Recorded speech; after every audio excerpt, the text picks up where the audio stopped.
మీరు అడిగే దాని మీద కన్సర్న్ మినిస్టర్ గారు చెప్తున్నారు, వినండి. వినాలి వినండి.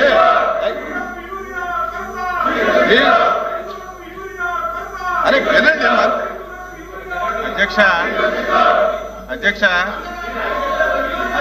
అధ్యక్ష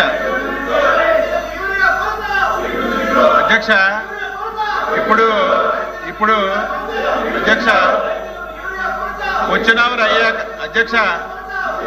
అయ్యాక బిఎస్సి మీటింగ్ ఉంది అధ్యక్ష.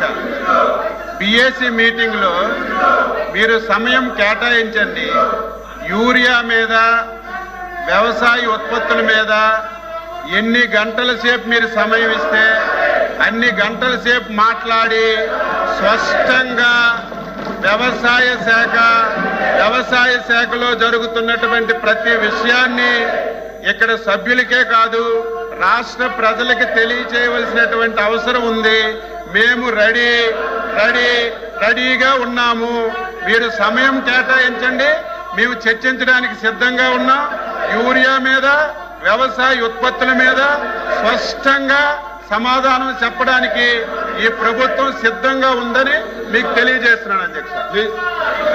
రేపు బిఎస్సి మీటింగ్ లో దీని మీద చర్చించి నిర్ణయం తీసుకుందాం అంటున్నారు మంత్రి గారు. ప్లీజ్ సత్యకుమార్ యాదవ్ గారు.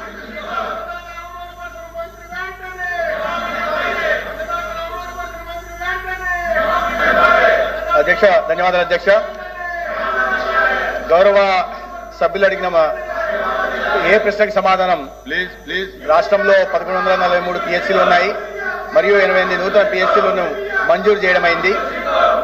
రెండో బి ప్రశ్నకి సమాధానం లేదండి. సి ప్రశ్నకి సమాధానం ఈ ప్రశ్న ఉత్పన్నం కాదు.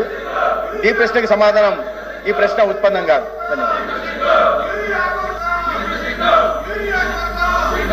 Question number 13984 minister for MSME యశ్మ గారు మాట్లాడతారా? కూర్చోండి. ఆ క్వశ్చన్ సప్లిమెంటరీ ఉన్నది. సప్లిమెంటరీ అధ్యక్ష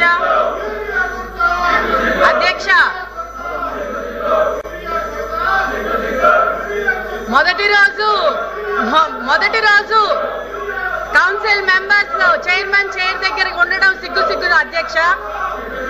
గతంలో చంద్రబాబు నాయుడు గారు ఆధునిక వైద్య సదుపాయాల కోసం ప్రాధాన్యత ఇచ్చి అనేక కొత్త పిహెచ్సిలు తీసుకొని వచ్చారు. రాష్ట్రంలో ప్రాథమిక ఆరోగ్య కేంద్రాలు 1345 ఉండగా అందులో ప్రస్తుతం పనిచేస్తున్నవి 1145 ఉన్నాయి అధ్యక్ష. అవి కూడా చంద్రబాబు నాయుడు గారి పాలనలో బలోపేతం చేశాయి. అంతేకాక రాష్ట్రంలో అదనంగా 142 కొత్త పిహెచ్సిలు ప్రతిపాదించబడ్డాయి.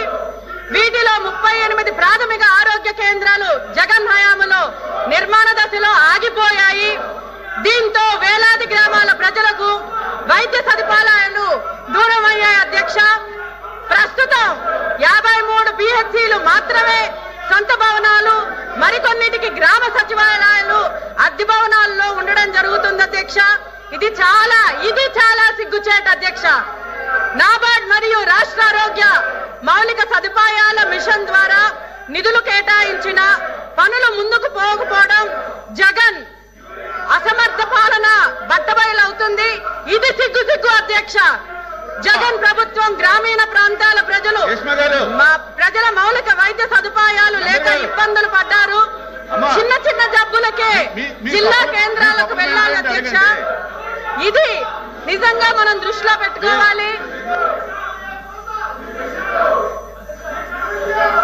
పిహెచ్సిలో గత ప్రభుత్వంలో డాక్టర్లు కొరత, నర్సుల కొరత, ఔషధాలు లేక కొరత జరిగింది అధ్యక్ష. ఆసుపత్రులకు వెళ్ళడానికి కూడా చిన్న గ్రామాల నుంచి ఇబ్బంది పడడం జరిగింది అధ్యక్ష. కరోనా సమయంలో కూడా పిహెచ్సిలు స్థాయిలో వైద్య సదుపాయాల కొరతలో ప్రజలకు తీవ్ర ఇబ్బంది కలిగింది అధ్యక్ష. అది సిగ్గు చేయటం అధ్యక్ష. ప్రతి గ్రామానికి నాణ్యమైన వైద్య సదుపాయాలు అందించడమే ముఖ్యమంత్రి చంద్రబాబు నాయుడు గారి లక్ష్యం. కూటమి ప్రభుత్వం ఏర్పడిన తర్వాత ఆగిపోయిన బీహెచ్సీల పనులు తక్షణమే పునఃప్రారంభించి గడువులోగా పూర్తి చేశారు అధ్యక్ష.